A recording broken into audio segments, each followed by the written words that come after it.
Au nom d'Allah, le tout miséricordieux, le très miséricordieux.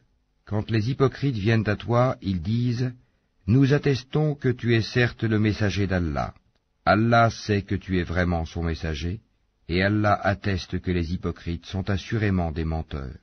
Ils prennent leur serment pour bouclier et obstruent le chemin d'Allah. Quelle mauvaise chose que ce qu'ils faisaient.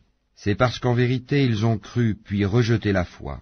Leurs cœurs donc ont été scellés, de sorte qu'ils ne comprennent rien.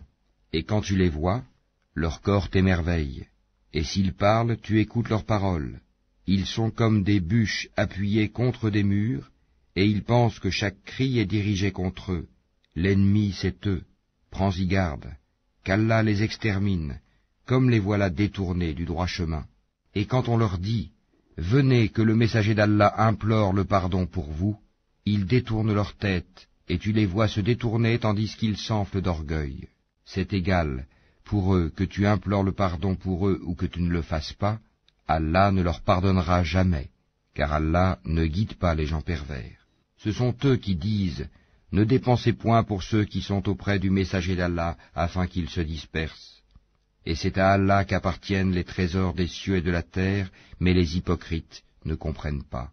Ils disent « Si nous retournons à Médine, le plus puissant en fera assurément sortir le plus humble. » Or c'est à Allah qu'est la puissance, ainsi qu'à son messager et aux croyants, mais les hypocrites ne le savent pas.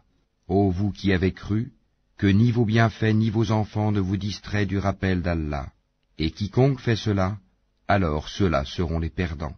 Et dépensez de ce que nous vous avons octroyé, avant que la mort ne vienne à l'un de vous, et qu'il dise alors, « Seigneur, si seulement tu m'accordais un court délai, je ferais l'aumône, et serais parmi les gens de bien. » Allah cependant n'accorde jamais de délai à une âme dont le terme est arrivé. Et Allah est parfaitement connaisseur de ce que vous faites.